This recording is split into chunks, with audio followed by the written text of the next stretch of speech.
Hey, what's happening? It's Chris, Redbeard Videos, back with you for more tier list chicanery. We haven't done a tier list in a while, a new one. I've only done two so far. I did 80s hair metal bands, which another one of those will be coming up, a part 2, because that one was based on a VH1 list of the 40 greatest hair metal bands ever, hosted by D. Snyder. This one, the next one, will be more cultivated of underground hair metal bands. I also did 70s albums as cultivated by the site Stacker, I believe that's what it's called. For this one, we're going to do the top 90 hard rock and metal albums from the 90s. Specifically, this list was cultivated by Loudwire, and I'm going to be straight honest with you that just perusing this list, I've heard all of these albums. I've definitely heard every single one of these albums, but I will admit that I have not listened to in great depth probably a good 15 of these albums. There's a lot of death metal, not a lot, but there's a fair amount of like death metal and black metal that I personally am not a fan of. So what I'm going to do, just to kind of smooth this over and not bog myself down, forcing myself to listen to things that I don't really love, I'm just going to make all the albums that I'm not 100% familiar with, and I'm going to put them in a C tier. Because they must be good enough to make this list, and I would feel bad judging albums, styles of music that I don't particularly love, right? And I don't want to trash them and put them in like an F tier. So I'll just put them in the C tier, which is, you know, middle tier. I'm like, for example, like one of the examples, and I'll go over it again when I get there. But like Suffocation, Effigy of the Forgotten. I don't really know this album. I've heard the album. I've listened to all of these albums. I was a huge metalhead. I still am, but I was a humongous metalhead in the 90s. So every time anything came out, either I, myself, or one of my friends would be like, dude, you need to check this out. And then I would check it out. And then I would decide whether or not I like it or not. And if I didn't like it, if it didn't fall into the style of music that I was accustomed to at that time, it would just kind of go away. It would just be something that I wouldn't pay attention to. But there's more than 75% of this list are albums that I've listened to at length, or they're in a style that I am accustomed to, that I can feel confident in weighing in on whether the album is good or shit, right? So I just wanted to put that little disclaimer out there, that little caveat out there before I get into this list. So any of you death metal or black metal fans out there, I'm probably this list might not be fun for you unless you like all metal and all rock. So if you like all metal and all rock music, then this will be a fun list. If you don't, then and you're specifically here for the death metal to see where the Suffocation album landed in my tier list, you're going to be disappointed, and I'm sorry for that. They're all C tier for me. So before we actually get to the list, to the big board, let's read this article real quick and see what their criterion were for ranking these albums for themselves. They have from number 90 to number 1. So that's how we're going to do this. So let me see. What does this article say? The 90s were one of the most fascinating decades in rock and metal. I agree. Widening the gap between two genres, etc., etc. Let me see. What's their criterion? Hold on. Okay, so they don't really list a criteria. They don't really go through how they came to this to the conclusion of how this list ranks. It just says, we started with a list of nearly 300 albums to contend with and narrowed it down to the 90 best hard rock / metal albums of the 1990s. Take a trip down this diametric decade of music and see which album is number 1 in the gallery below. So it doesn't appear as if they gave a metric. Hold on. Yeah, so I'm going to guess it's just based on the authors of this list, who it's probably a staff list. I'm going to guess it's the staff at Loudwire. So there is no metric, so that's fine, because I don't use metrics either. I just go by what I like and what I don't like, and why I like it and why it's appealing to me versus not. So there you go. All right, cool, awesome, sounds great. So let's get to the big board, shall we? All right, so as you can see, hundreds of albums around me. 90 actually, to be exact.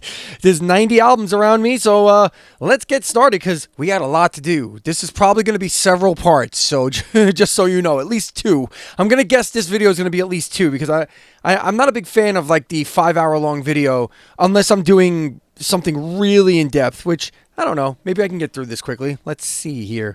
So the first album up on our list is Gwar, Scum Dogs of the Universe. Gwar is an interesting band. I very much appreciate Gwar as a band.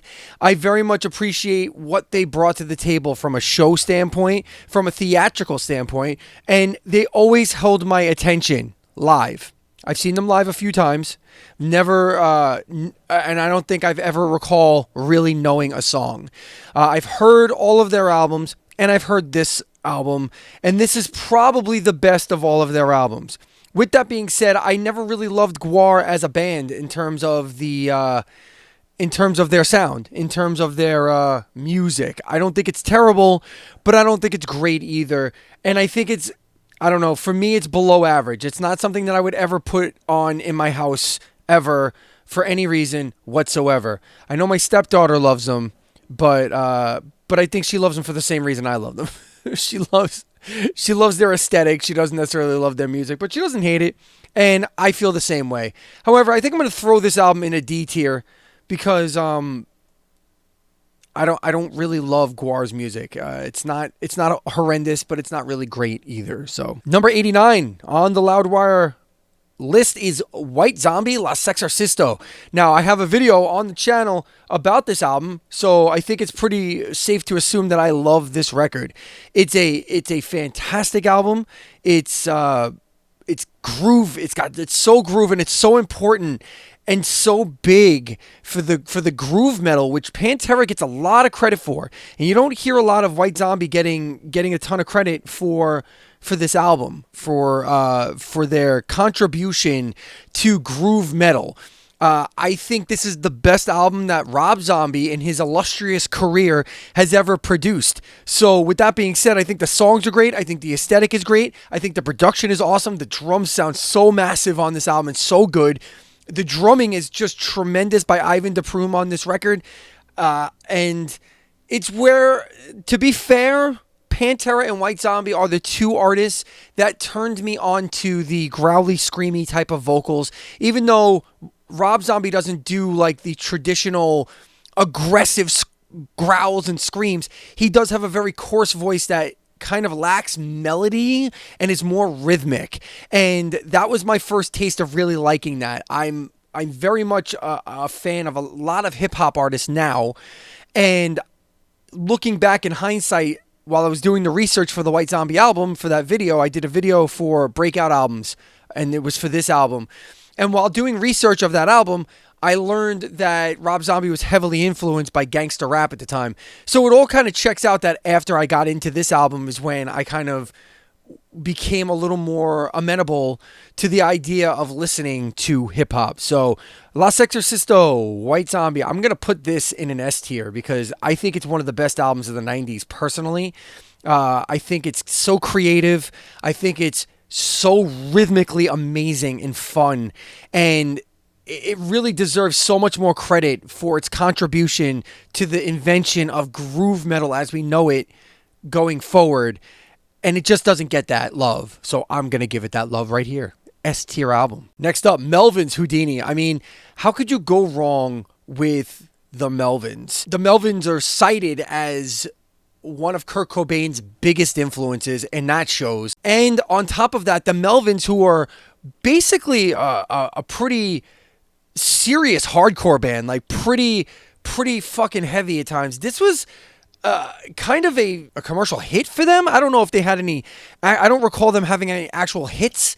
Like there was no like MTV songs or anything. You might have caught a video on Headbangers Ball or whatever. But like it's definitely more accessible than anything they've ever done or before or since. So Melvins Houdini, I really enjoyed this album a lot. And I think I'm going to put this in a, God, there is no B tier. I eliminated the B tier for this one. This would be a good B tier album because I don't know if I want to put it in the A tier because I don't consider myself a fan of the Melvins, and usually an A tier album would be something I'd listen to on repeat. So I'm going to throw this in the C tier. I think it was a calculation mistake by me to not have a B tier, and this is the reason why. So we can put C tier with an asterisk. because I'm not redoing this whole grid again. So it's going to be like a C plus tier. How about that? This is the C plus tier album, the Melvins. C tier, C plus tier. How about that? Does that work for you? It works for me. Let's high five on it. High five. Ugh, Incubus. So the next one is Incubus, Make Yourself. Ugh, Incubus. And I don't know, like, I know a lot of people like Incubus. Ugh, Incubus. They just headlined a tour where, I think Coheed and Cambria actually opened up for them. Ugh, Incubus. I just never got Incubus. I never got it. I don't think they're horrendous. I don't think they're a bad band. I don't think they're terrible. But I don't like them either. Like, they're not a band I would ever listen to on purpose, ever. I gave them a chance, especially back in the 90s when they were hot, when they first came out, and it just never did anything for me. It sounded like kind of warmed over versions of things that was already done. Okay, so that's just how I feel about it. So I'm going to put this Incubus album in a D tier. I feel like this is a D tier album. I feel like I can't find it there it is. I don't know why I didn't put these in order. I kind of hate myself a little bit. So if you watch this channel enough, you know that I hate myself. And yes, a lot like Gwar, I do have respect for Incubus. I know that they're popular, but I'm thinking about doing a video in the future of top 5 bands that I don't understand are still successful. I don't understand how Incubus is still successful. I don't know anybody who loves Incubus. I don't know one person. So if you love Incubus, throw it in the chat, throw it down in the comments, and tell me why. Tell me why you love Incubus, because I don't get it. I never have. I'm not sure I ever will. Ugh, Incubus. On the flip side, we got Helmet, Meantime, which is a damn heavy album. Incredible. The song Unsung was just living in my head rent-free for about half a decade. I love that song. I love this album. Other great songs in the Meantime and Give It are just awesome. Just awesome songs. And they were kind of like heavier for the grunge movement. Somehow Helmet, like, they were both metal and grunge at the same time. I remember very clearly that they were kind of, I know Unsung got a lot of MTV play, which was odd at the time because they were definitely heavier than most bands around in 1992. So they emerged before Nirvana kicked the door in, or it was around the same time. I don't know the exact release date of this album, but I remember Helmet being a big deal. I think the song Unsung also appeared on the Crow soundtrack. I feel like it was on the Crow soundtrack. So this was a completely dope album, very heavy, especially for its time, and it holds up. If you listen to the Helmet, if you listen to Meantime now, it holds up really well. It still sounds tremendous. It still has a kick to it. It doesn't sound dated, and it was one of the first mainstream acts to have like more aggressive type of vocals too. So I'm going to put Helmet in an A tier. I wouldn't necessarily put it up in the S tier. The S tier albums are reserved for like my very favorite types of albums. And Helmet definitely was on repeat in my ears for many, many years. I haven't listened to this album in a very long time. I'll be honest and tell you that. But I will also say that that's for no specific reason. It's just because I listen to a lot of music and sometimes things get lost in the shuffle. And Helmet, Meantime, happens to be one of them. So, but that's an A tier album if I've ever seen one. God damn. Okay, so I Hate God, Take As Needed for Pain, and good Lord, was this a fucking heavy album, and definitely ahead of its time, and a very underground album. This was not popular by any stretch of the imagination. I Hate God, which is, for those who don't know, it's all one word. It's EYE as in I Hate God, but they put it together all one word.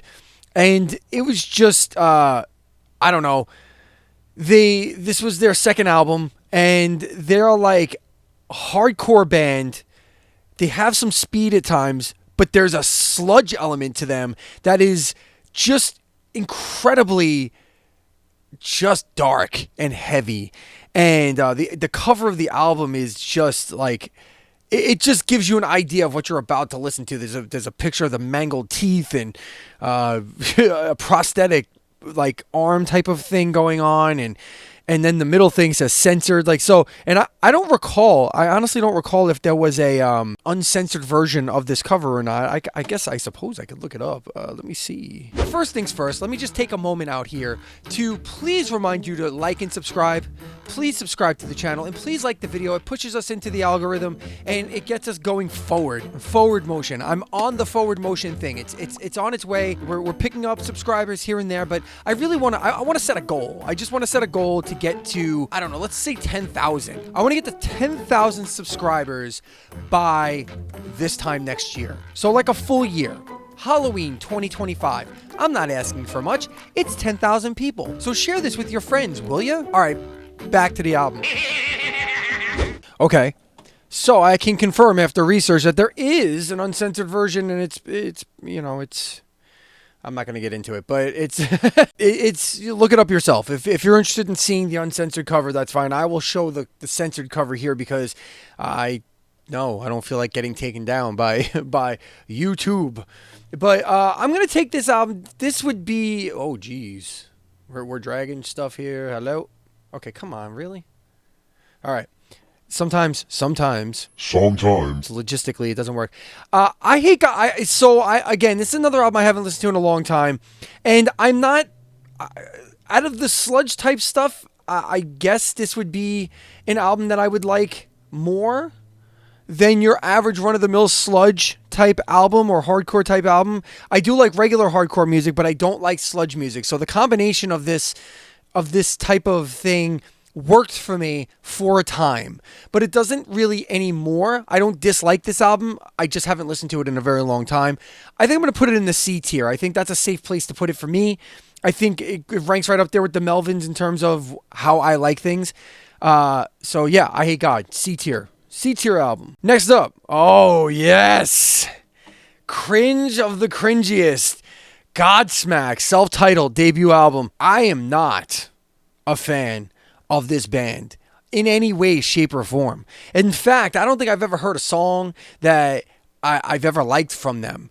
I've never gotten down with them. I've never like every time I've seen them live multiple times, either at a festival or opening up for somebody. I've never purposely seen this band live, and for good reason. I do not like Godsmack. I don't like anything about them. I think they're just warmed over versions of things that happened already.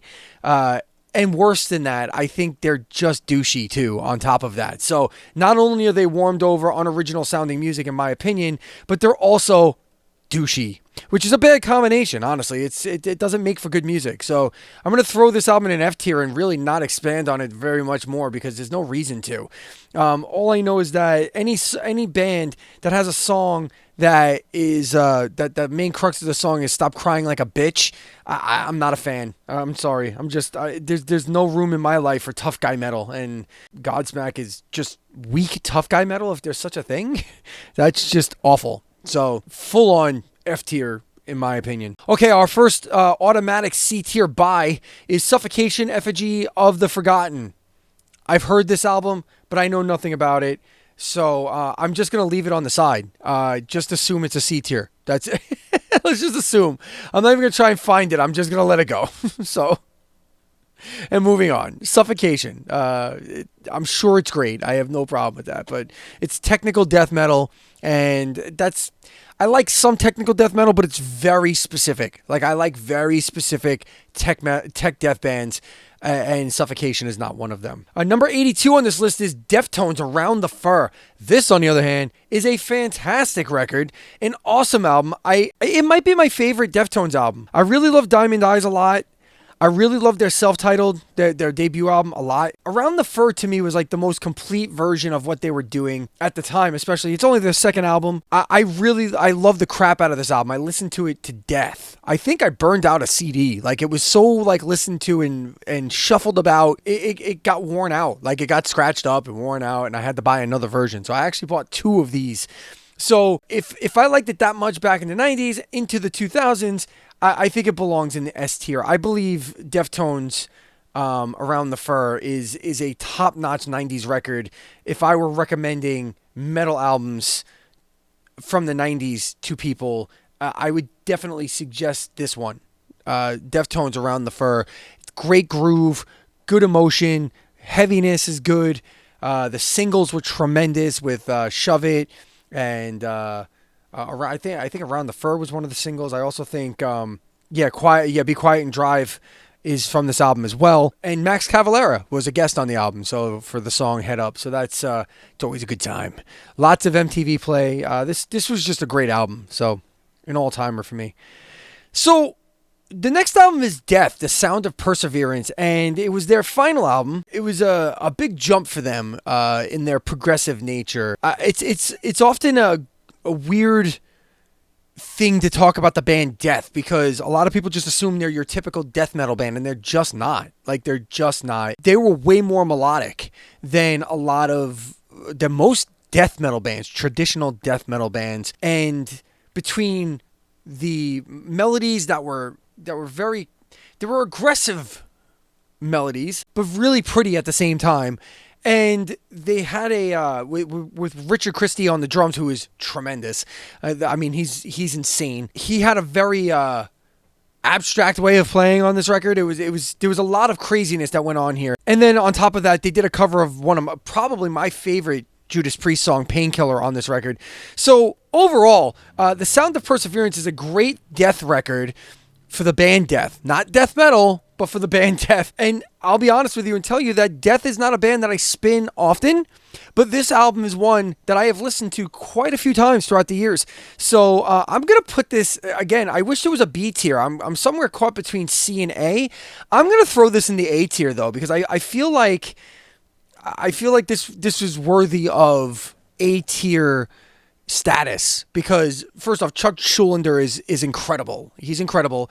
Richard Christie is incredible. The songwriting on this disc is incredible. I'm using that word up a lot, but I think it's an A tier album for that reason, because it's incredible. All right, no more using the word incredible for the rest of this episode. How about that? Up next is Green Day, Insomniac. So I'm weird about Green Day. I like a lot of their stuff, but this was one of the albums that I didn't necessarily love. Coming off of Dookie and taking into consideration like Nimrod and American Idiot and stuff that came going forward, I don't know, this album was kind of a miss. There was no really huge hits off this album from what I understand, and that's okay. I'm not looking for hits. We're talking about metal albums and rock albums of the 90s, so it's not all about hits. But I don't know, it's just, it did nothing for me. This was a Green Day album that was a miss for me, and I was not like a Green Day fan per se. Like, I wasn't like, oh, Green Day. Like, I liked Green Day. I thought they were good, but this album, I don't know. It's a slight miss for me. So I'm gonna throw it in the C tier, because it's not bad. It's not a bad album. It's not horrendous. It's just not something I would listen to, you know. So I just put. God, I hate this. Just put Dookie in there. We'll get to that. Insomniac is the one I'm looking for. This is going to go in the outtakes. Fuck me. Hi, I'm a clown. I'm here to amuse you. All right. Next up. Number 79. This fucking album. Cynic. Focus. What a fucking dope record this is. And Cynic is back out on tour right now, which is awesome. I hope to catch them. I hope they come around here. Right now, it's not a countrywide tour. They've just kind of made a few stops. So I'm hoping to reach, that they come around here, because I would love to catch Cynic again. I haven't seen Cynic in over a decade. I think 2013 was the last time I saw Cynic, and like half their band died. So I didn't think they were ever going to come back again, but they're back, and I hope they're kicking ass. But Focus is Cynic is one of those bands that and I'm not going to put this in an S tier. I'm going to put it in an A tier, and I'll tell you why. This first album, Focus, was just a sign of things to come. Traced in Air, that's an S tier album. That's their next album, and it doesn't come out until, I think, over a decade later. I think Traced for Air came out much later, like much, much later. Definitely not in the decade of the 90s for sure. But I love this record. I love this album, but I can't put it in an S tier because I know what's to come. And this album does not reach the level of Trace in Air, but it's just fucking dope. Cynic, Focus, A tier album across the board. Progressive, heavy, melodic. This is the type of technical death metal that I could get into. And it's, in my opinion, it's pinnacle technical death metal. It doesn't get much better than this album. So, and it's very much before its time. It's kind of why it got lost. It didn't really make any noise in the 90s. I'll be honest and tell you, I didn't hear this album in the 90s. I heard this album after Traced in Air came out. I picked up Traced in Air, and then I went backwards, and I'm like, this band doesn't have an album for like a decade. What the hell happened? Just an incredible, seminal tech death album. If you're into tech death, Cynic Focus is an album you need to hear, period. Number 78 was Soundgarden, Down on the Upside. And I have to tell you that this album is somewhat disappointing to me. I do not love this record. Coming off of Bad Motorfinger, coming off their first 4 albums in a row, which were just banger after banger after banger after banger. And then they came out with this. And this was... I can say that Super Unknown was definitely the beginning of this. It was them moving towards a more commercial sound, a more radio-friendly sound, a more MTV-friendly sound, a more Black Hole Sun feel to it. And if I'm being honest, on Super Unknown, as much as I love the song Black Hole Sun, I could never listen to it again because I've listened to it a gazillion times back when it came out. But that is my least favorite song on the record of Super Unknown. So having more of the same going forward was not very good for me and not something I loved. With that being said, though, Soundgarden can do no terrible. I know they can do wrong, but they can't do terrible. So this is a strict C-tier album, in my opinion, for that reason. Because they're still great. It's still an awesome album. It's still Chris Cornell. And to me, you can't go wrong with Chris Cornell. And honestly, I'm not going to shit on an artist who's dead. Well, that's not true. I shit on artists who are dead all the time. But not Chris Cornell. He's one of my favorite singers of all time. And this album is not a bad album. It's just not a great album compared to those that came before it. So, Down on the Upside is a C-tier album for me here. All right, up next is another buy, let's call it. 1992's Cannibal Corpse album, Tomb of the Mutilated. The cover art gets A tier all the way. Cover art is tremendous. I'll never forget being traumatized by Cannibal Corpse in the 80s when I was a kid, when they first came out. And I used to go to the record store, and you'd go to this section, and there were these albums that had like a black cover over it. You know, like the separators, right? You have the record separators. And it was black, and you couldn't see through it or whatever. And I'd start thumbing through it, and I'd be like, oh my God, this is horrendous. So I love the artwork. And as far as death metal goes, Cannibal Corpse is definitely top tier, but I don't know enough about death metal to tell you which death metal albums are good and which death metal albums are bad. It all sounds the same to me. And maybe that's just me. I'm not saying death metal is bad. I'm saying that it's not my cup of tea. So I'm not going to rank this one. It's a C tier album. And that goes the same for Emperor. Their debut album was number 76, The Nightside Eclipse. Same thing, black metal. Not my thing. And I'll be honest even further. I've listened to a fair amount of death metal because there's a lot of the stuff that I listen to, like Between the Buried and Me and Cynic and Opeth and things like that definitely trend towards death metal. So once upon a time, I wanted to explore death metal and see if it was for me. And it's really not as a whole. Sometimes I get in the mood to want to hear a song or two from death metal. There are some death metal songs out there that I really, really enjoy. But as a genre and as an entire album, I can't listen to it. With that being said, black metal is something that I've never gotten into at all. So I'll throw this out there. If you are a black metal fan and you want to turn me on to black metal, then throw it in the comments and tell me what black metal albums I should check out, because I don't know where to start. So give me an idea. I would imagine that at number 76 here, Emperor in the Nightshade Eclipse might be one of them. But I think I've heard this album once, and it just wasn't a thing for me. So, again, C tier, automatic buy. It is what it is. Interestingly enough, at number 75 is one of my favorite bands, the Dillinger Escape Plan, but with the only album that I don't love from them. And the reason why is, so the album is Calculating Infinity. And the reason why it's not one of my favorite albums is simply because I do not love the vocalist on this album, Dimitri Minakakis. He's okay. He's not bad. It's just after hearing Mike Patton and Greg Puciato do everything else since this first release, it's very much difficult to hear it. It's a lot like when I compare, like when I take Dream Theater, for example. Their very first album technically is an album called When Dream and Day Unite, which had a Charlie Dominici, who was the vocalist. And I don't love his voice, but I like him with his solo stuff. I didn't dislike his solo stuff. I just didn't like him with Dream Theater. And then when I hear James Labrie do the When Dream and Day Unite stuff live, I love those songs. And it's the same thing here with Calculating Infinity. Every time I've seen Dillinger Escape Plan live, which has been numerous, and I hear Greg Puciato do like Sugar Coated Sour or 43% Burnt or something like that, I'm mind blown. The songs are incredible. So for that reason, again, I wish there was a B tier, because I would absolutely throw this album in a B tier, because even though I never ever listen to it, every song on here is a fucking banger, right? So it's hard to say it's a bad album when every song is a banger, right? So I'm going to throw this in a C tier just because I have no other recourse, right? I don't know where else to put them other than the C tier, because I left out a B tier because I clearly was not thinking when I made this chart.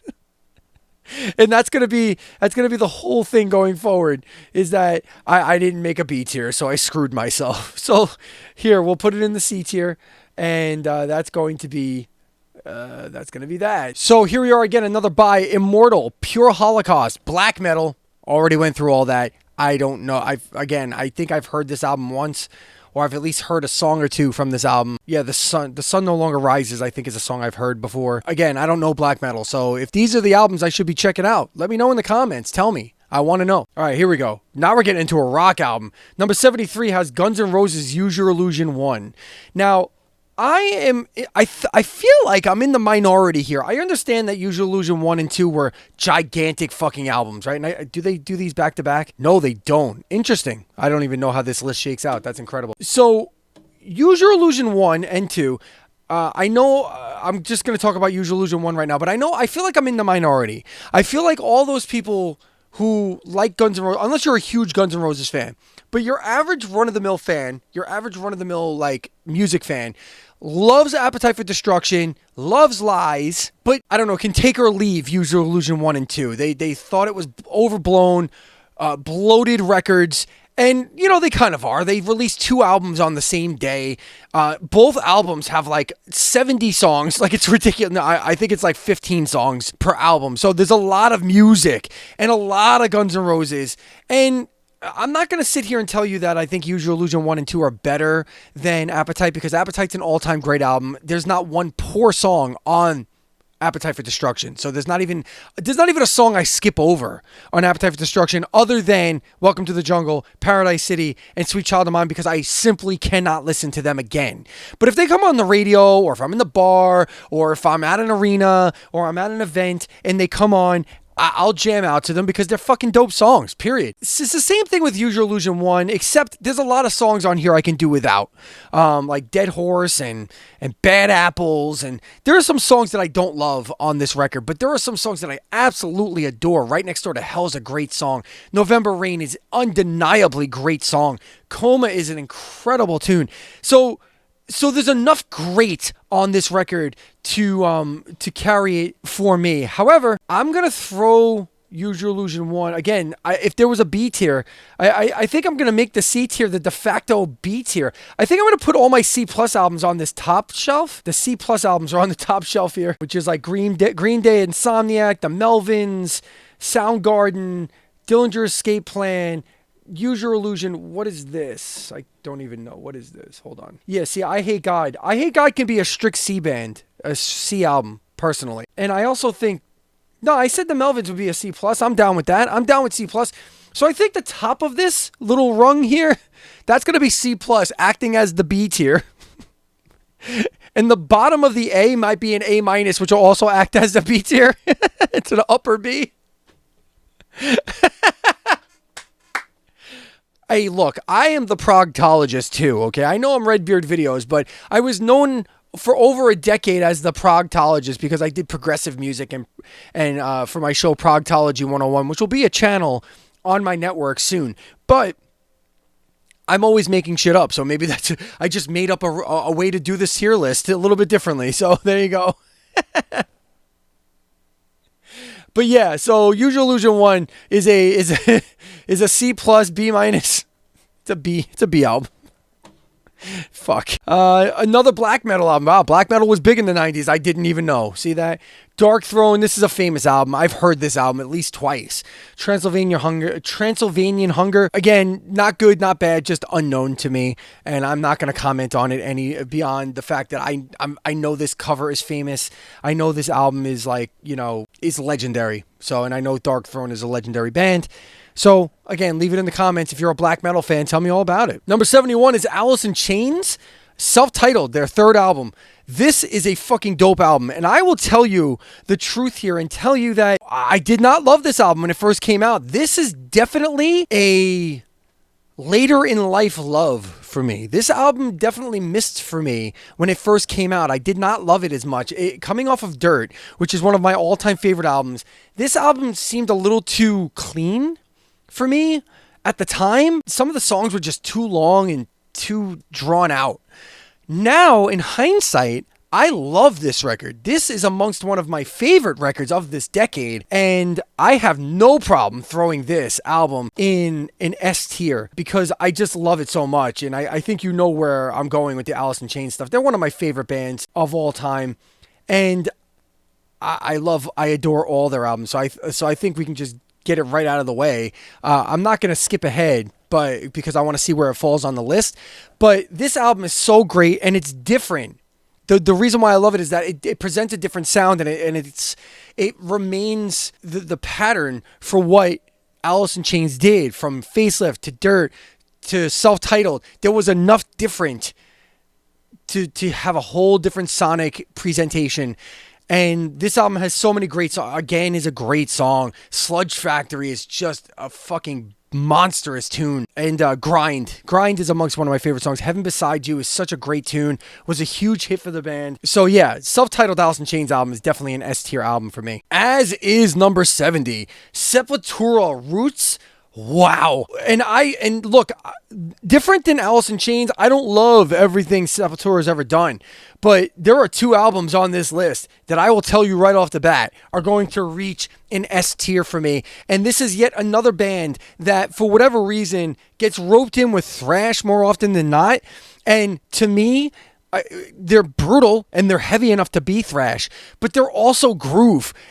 Major groove, especially on this album. Roots is somewhat of it's considered somewhat of a concept album because they focused on their Brazilian heritage and their Brazilian sounds, and they used a lot of that rhythmic stuff on this album, and my God, does it play well in this heavy metal sound. Sepultura Roots is a goddamn monolith of a record, and it's just a beastly album. If you haven't heard Sepultura Roots, you're missing out. You don't know what metal is until you hear Sepultura Roots. So be sure to check that out. It's an S tier album all the way.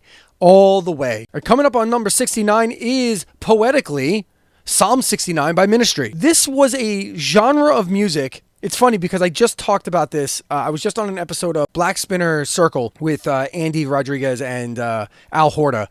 And go check out their channel because they're fantastic. But they just did a show about concept albums. But somewhere along the way, we started talking about industrial music, industrial metal, and how it never really took off as its own subgenre. There were bands that were strictly industrial, 9 Inch Nails and Ministry, and I would even consider Marilyn Manson industrial. And we talked about Fear Factory is another one. But to me, Fear Factory, Marilyn Manson, they weren't strictly industrial. There was more metal to them than industrial metal, whereas Ministry and 9 Inch Nails were almost strictly the industrial sound, very keyboard heavy, very industrial. That's the best way to describe it. A very processed sound, maybe, is that the way to put it? I don't know, but Ministry was definitely Ministry and 9 Inch Nails cornered the market on industrial metal and industrial rock, or industrial music. It's not really rock, it's more metal. I'm not a huge fan of the industrial stuff. I don't hate it, but it's not something I would ever put on purpose.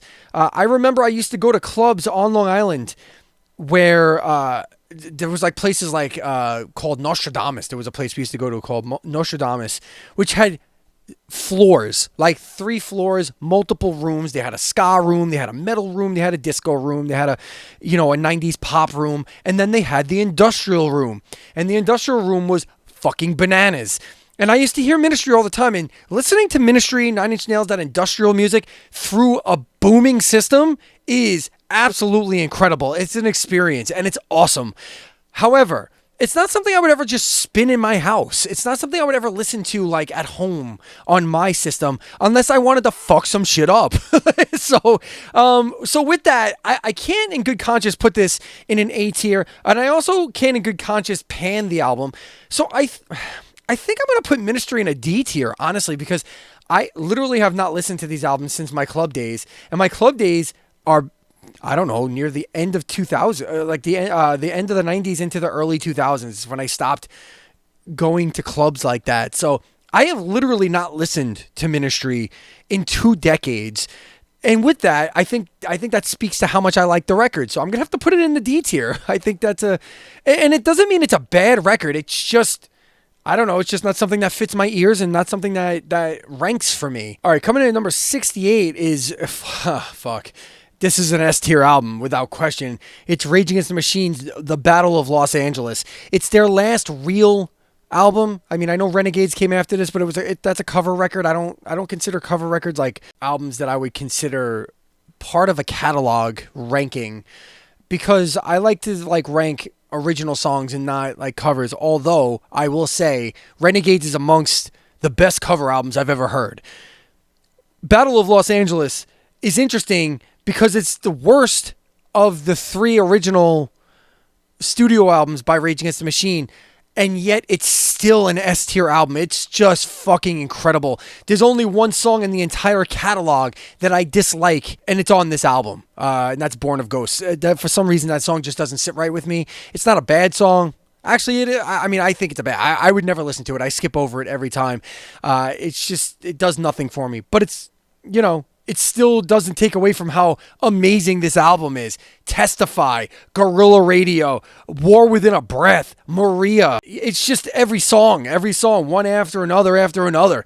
And except for Born of Ghosts. Mic Check, and it's just so many great. Sleep Now in the Fire is just this album is just a tour de force. And it just punches me in the face whenever I listen to it. So, easy S tier. Like, this is the most slam dunk S tier album that we've come across thus far, even more so than La Sexorcisto, which is one of my favorite albums of all time. So this ranks. If I was doing a top 50 albums of all time list, and if you want to do that, throw it in the comments. Maybe if I reach maybe I'll do a top 50 albums of all time for me. Maybe I'll put myself through that painstaking process. If I get enough subscribers, maybe I'll reach a threshold, maybe 100,000. I think that's the type of pain that 100,000 subscribers deserve. So subscribe, tell your friend. If you want to see me do a top 50 of my all-time favorite albums, that will no doubt shift the very next day after I post it, but I'll do it anyway.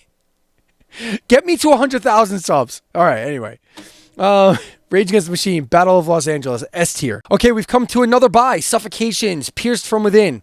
Same as before. I don't know Suffocation albums well enough to comment on them or to do any kind of analysis. So I'm just going to skip past it. Pantera, number 66. Pantera, The Great Southern Trendkill. The worst of the entire catalog, not counting the pre-Cowboys from Hell albums, which I don't dislike those albums either, but I wouldn't count them either. I wouldn't rank them. Like, none of them rise to the level of the first 3 Pantera albums or any of the 5 known Pantera albums. But this one was definitely the worst out of the 5, in my opinion. I think it's right on par with Cowboys from Hell. I think I like both of these albums for different reasons. The reason why I like Great Southern Trendkill, and I'm going to put this in a solid A tier because Pantera's, the entire catalog is pretty solid. It's not Rage Against the Machine solid, but it's pretty fucking solid. Great Southern Trendkill, the only thing I don't know, the thing that I don't like, first off, the cover of this album is horrendous. It's amongst the worst album covers I think I've ever seen. It's just it's kind of just, it's a photo of a snake, which I get it. I get it. They're Texas boys, Rattlesnake, the whole nine. I get it. I just don't love it. But there's a lot of filler on this album, which is not something Pantera has ever done before or since. This is the only album that's kind of like some weirdness between songs or in the middle of songs. Like Living Through Me has a little weird like 1 minute interlude, and Suicide Note Part 1, which albeit a great song, it's like almost 5 minutes of acoustic stuff. And I understand that they were setting up to go into Suicide Note Part 2, and it packs an extra punch for that. But it could have been 2 minutes less, honestly. Tens, it's a great song, but it kind of just meanders on a bit. So it's minor things that bring this album from an S to an A tier, but it's in its right space. I think an A tier is perfect for this. But let's just say songs like Drag the Waters and War Nerve and Great Southern Trendkill and Suicide Note Part 2 and 13 Steps. I mean, these songs are incredible, like absolutely incredible songs. So you can't go wrong with this album. It's just not as good as the rest. Number 65 is Stone Temple Pilots' Core. This is a phenomenal debut album. This is amongst the best debut albums I think I've ever heard. I wouldn't put it on an S tier, but because they're like a second wave grunge band. But out of their entire catalog, this is hands down their best album. Purple comes close, but I don't know why Core is ranked lower than Purple, other than the hit factor. They were way big. They were huge hits on Purple. This album, though, is heavy. This is a heavy album. The rest of their stuff, they lose the heaviness as they went on in their careers. This album is just heavy. Dead and Bloated is a heavy song. Cracker Man is a heavy song. Like, these are good, heavy fucking tunes. That even their first single, which was Sex Type Thing, was a very heavy song when it came out. I remember it was on regular rotation for Headbangers Ball. I thought this was a metal band. I thought this was going to be a full-on metal band. And then all of a sudden they became radio-friendly rock in the vein of pure grunge or alt rock of the time. So I'm going to put this album, I rank this album higher than any other STP album. I'm going to put this in an A tier. It doesn't reach the S tier level, but it's fucking great. It's pretty close. If there was an A plus tier on here, this would be an A plus album, not an S tier, but an A plus tier. I'm still going to keep it in the A tier. STP Core is just a phenomenal record. It's just great. And another debut that is amongst the best debuts I think I've ever heard, and that would be Alice in Chains' Facelift. And I've touched upon AIC already a little bit, but let me expand a little bit more. Facelift is the fun Alice in Chains album, if there was such a thing. It's a little less dark. It's a little less depressing than like Dirt or Self-Titled or anything that's come since. But with that being said, it's still fucking dark. It's still plenty heavy. And my goodness, the when I first heard this album with the harmonies that they were presenting, it's like evil Beatles. It was kind of like dark emo Beatles is what it was. It's just really heavy. It's well sung. The lyrics are insane. Just an all-around tremendous record, and one that deserves an S-tier ranking. On the other side of the spectrum, you got number 63, Foo Fighters' self-titled album. Their debut, not quite as good as the rest of their stuff. I have to say that this album just, I don't know, it's good. It's got a lot of good stuff. It's very fun. It's very light. But it sounds very much like a band who is just getting started. And out of all the Foo Fighters albums, I don't know. I may rank it as the worst or amongst the worst. I know a lot of people will disagree with me, but I feel very strong dropping this in a C tier. I mean, outside of the songs that I know, like This Is a Call or Big Me, I'll Stick Around, a good aggressive song, really good songs. But then there are other songs like, I don't know, like Ecstatic, I'm not thrilled about. Exhausted wasn't great. I don't know. I think it was surprising to hear the drummer of Nirvana come out with this and be the singer and guitarist. and I think it deserves its place in history. But as far as my tier list goes, it's not an album I listen to very often, but I like it enough. There's enough songs on here that I like enough that I could throw it in a C tier and say that it's a middling album. But out of all the Foo Fighters albums, it's the one I probably listen to the least. So now we're getting into some interesting territory here. The birth of metalcore can be attributed to Swedish legends At the Gates. There are a few albums that came out. I think Earth Crisis, Destroy the Machines came out before this or around the same time. I often point to Earth Crisis, Destroy the Machines as the seminal metalcore album, but At the Gates, kind of undeniable in the same, and I think it came out the same year. I think both those albums came out in 95, or maybe Earth Crisis came out in 94. Either way, I have no problem saying that At the Gates deserves a lot of credit for being a seminal metalcore band, and Slaughter of the Soul, their debut album, deserves a lot of credit for that. Now, as far as my personal taste goes, though, I don't know. It's not an album I listen to, and it's not an album I particularly love. I don't dislike it, but again, I don't love it. So I think I'm gonna put At the Gates in like a D tier, honestly, because it's not something I listen to, and it's not something that I have a lot of memory about. I know I listened to it a fair amount back in the day, and it doesn't get a pass like the death metal and the black metal stuff because I don't even know black and death metal to comment on how, any of these albums ranks against another. But I do know metalcore enough to rank At the Gates, and this is not an album I would put higher than a D tier personally. I don't know if Earth Crisis is on this list. Is the Earth Crisis album on this list? I don't even know. I don't think it is. That's just a shame. I haven't gotten through the list yet. I got through the list once, but I don't know where everything was ranked. I don't remember. This was months ago I set up this chart. So I'm not 100% sure where everything ranks out, but I don't think Earth Crisis is on this list. So for all argument's sake, I would say I would definitely put Earth Crisis Destroy All Machines as an S tier metalcore album, whereas At the Gates I put at the D tier, just to give you a point of reference. Oh, this is shit on a shingle. Number 61 is Kid Rock, Devil Without a Cause. Now, look, I used to like this album. I used to like Kid Rock. Not like as a whole. I used to like this album when he was metal. This was like the only metal album he put out. And I remember when Ba with the Ba came out, and I was like, this shit slaps. It did.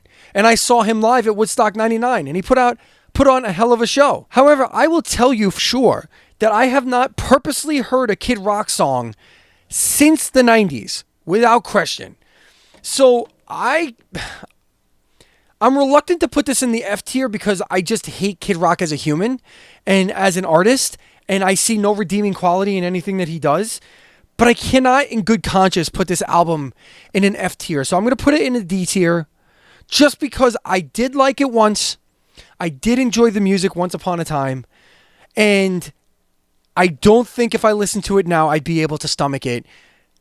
So I'm going to give it credit where it's due and not put it in the F tier, but I will put it in a D tier, despite the fact that I find Kid Rock to be generally contemptible. But that's the difference between music and personality, right? So number 60 is Soundgarden, Bad Motorfinger. My God, do I even have to get into this? This is an S tier album. This is an all-time great metal record.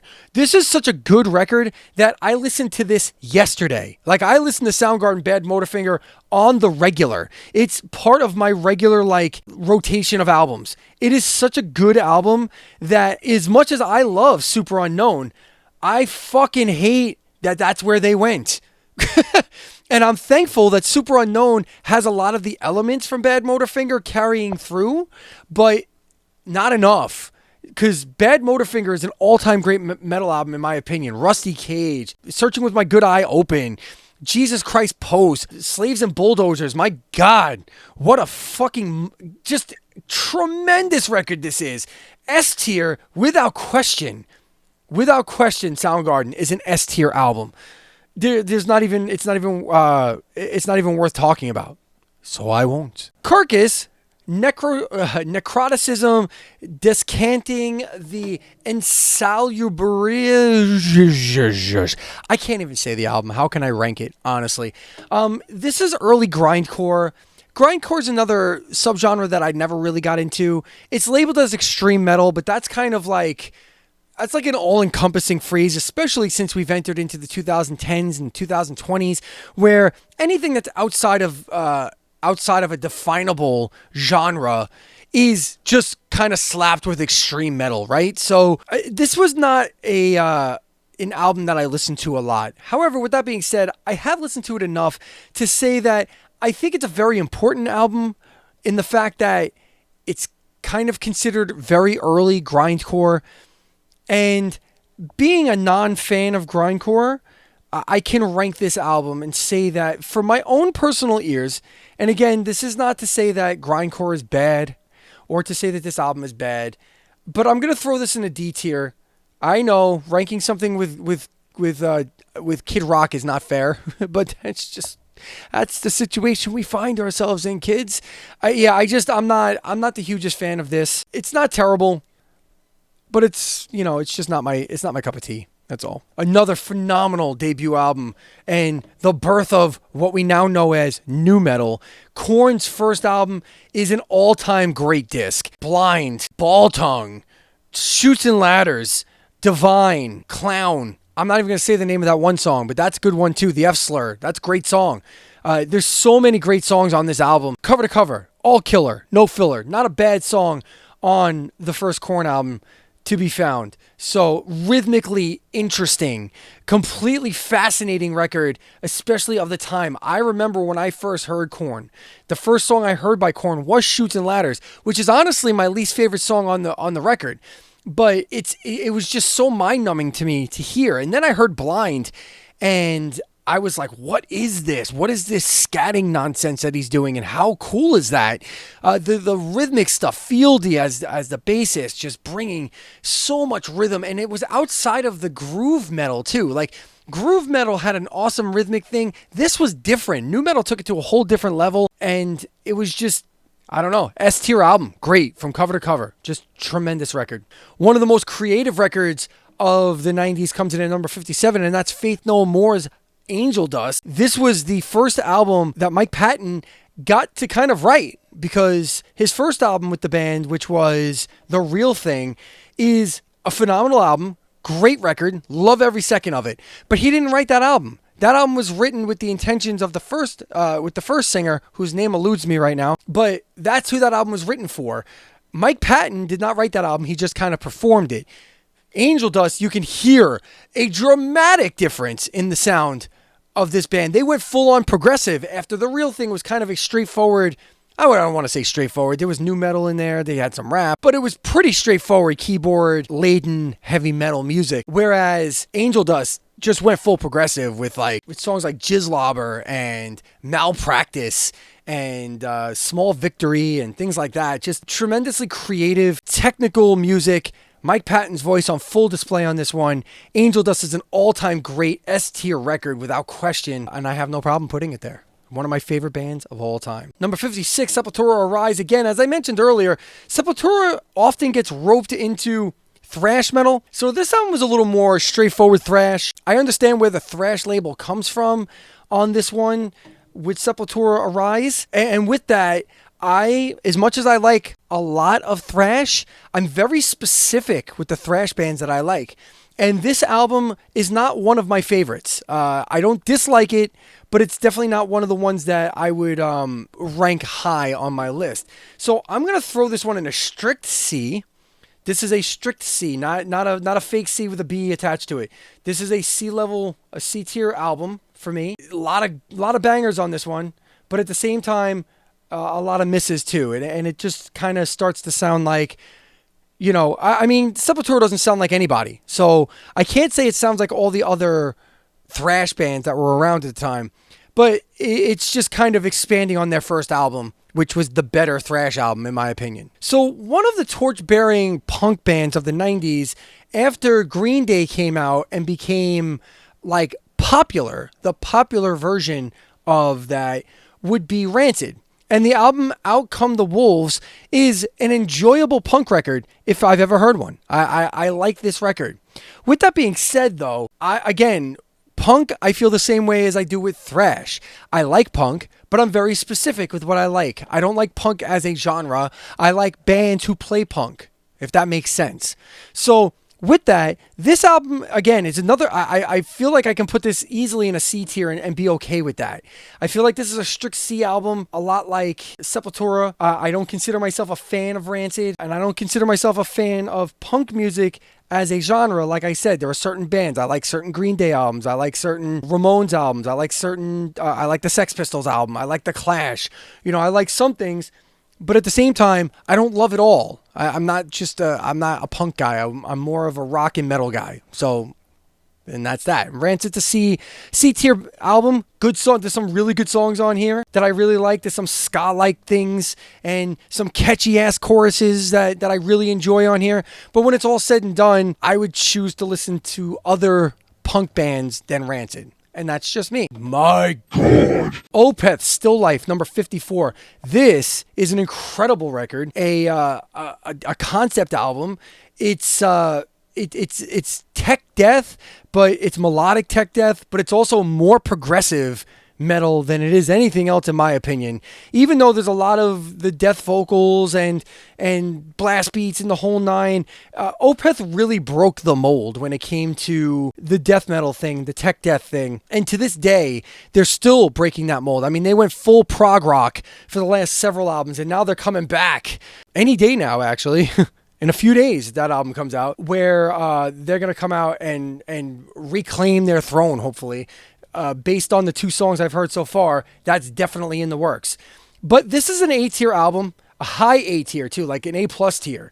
Now, I wouldn't put it in an S tier. This is a lot like Pantera, where I know what's coming. So this doesn't rank with Watershed or Blackwater Park or even like Heritage and things like that. But it definitely is damn close. So I have no problem putting this in the A plus tier, the A plus tier, and leaving it there for everyone to enjoy. Coming in at number 53, we have Offspring Smash. And let me tell you, I know this is going to come off as weird, but in light of there being no B tier, this would definitely be a high B album for me. I fucking love this record. I've always loved this record. I've become disenfranchised with Offspring lately in like the last 10 years because I've seen them live a lot. They play a lot of festivals that I go to, and they're bad live. They're just not good. So that kind of hurts them for me, and I haven't listened to them as much for that reason. However, I will tell you that when this album came out, and for probably a few decades after, I played the shit out of this album. It is fun. It is a fun, melodic, punkish type of rock record that I can put on at any time and really still enjoy. So Offspring Smash definitely is going to go in my the low A tier. It's going to occupy this lower A spot here because to me it's a B tier album and like a mid to high B. So we'll call it A minus. I'm going to throw it in the A tier. I know this is weird. I'm sure I'm going to catch a lot of shit in the comments for this, but whatever. I don't give a shit. It's what it is. But like songs like Come Out and Play and Self-Esteem and Gotta Get Away and Bad Habit, it's just a fun record. It's Offspring Smash is a fun ass record. I love the cover of the album. And I played the crap out of this when it first came out. So I have no reservation about putting it in the A tier. Number 52 is AC/DC's Razor's Edge. And I've spoken about AC/DC numerous times. I cannot shit on this band, but I also don't love AC/DC, especially anything that came after like Fly on the Wall in the mid 80s. Everything else, it just starts to all sound the same to me. And with that being said, I can't say that it's bad. I would never put it in an F tier. That's reserved for the likes of douche metal like Godsmack. But like, I'm going to put this in a D tier just because, I don't know. This is the album, I believe, if I'm not mistaken. This is the one that has like Money Talks and Thunderstruck, right? Am I right on that? Oh, fuck. Yeah, you know what? I've changed my mind. I'll put this on a low C.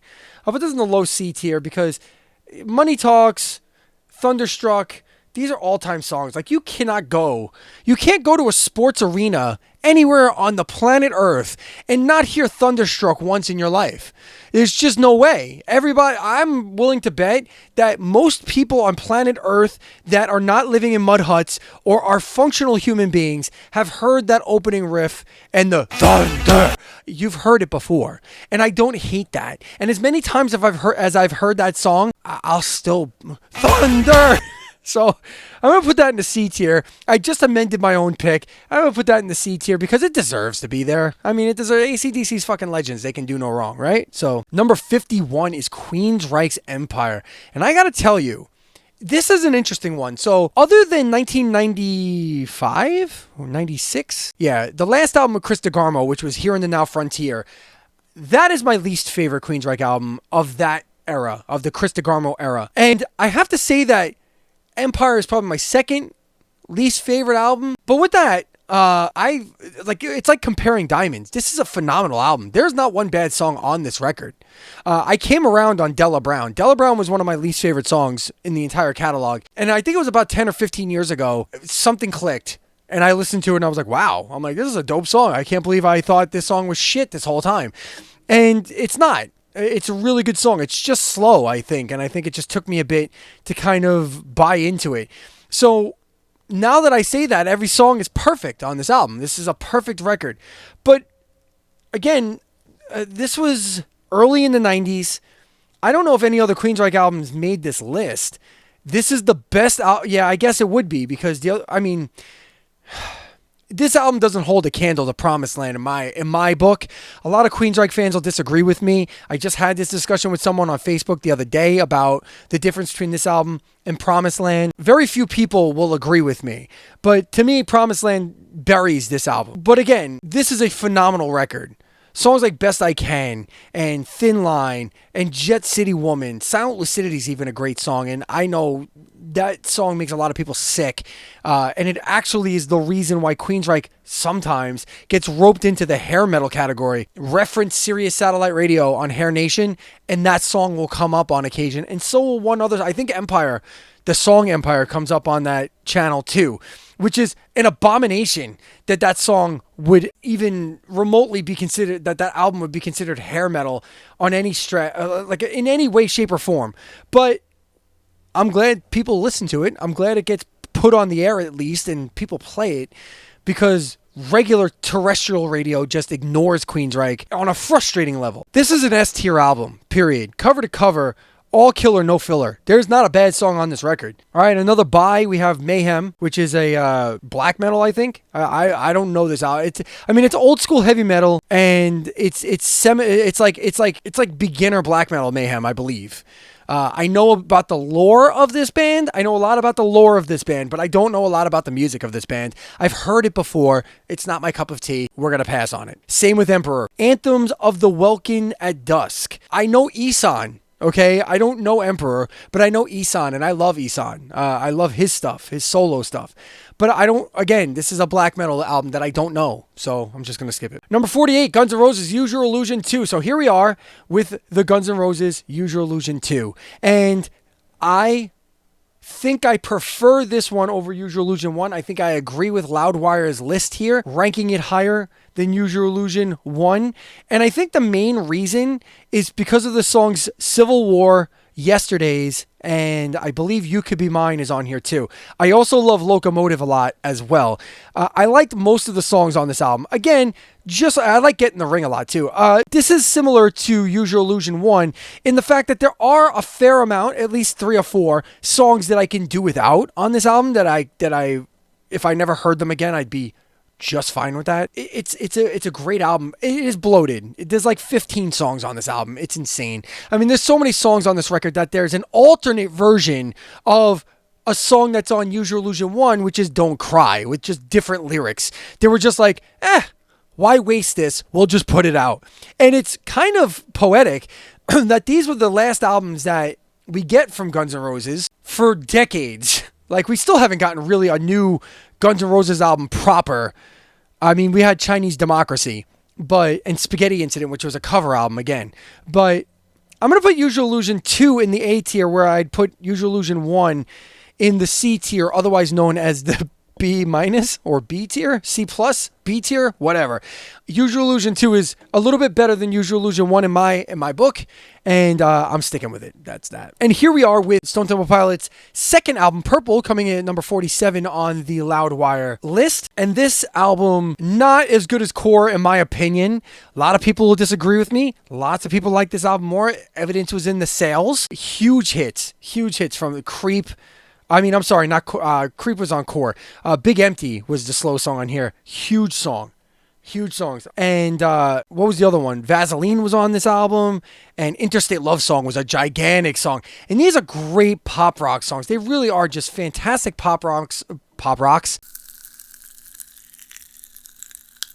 Got candy on the brain. Pop rock songs that made a lot of noise in their time.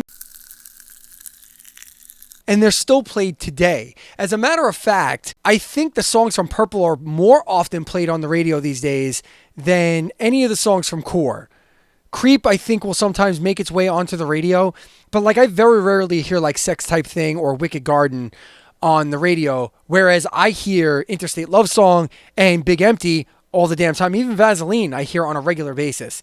So I put Core on the A tier. I'm going to put Purple in the C tier, but otherwise known as the B tier. I'm going to put it up a line up here. A line up here because I don't think personally, on a personal take, I don't like it as much as Core.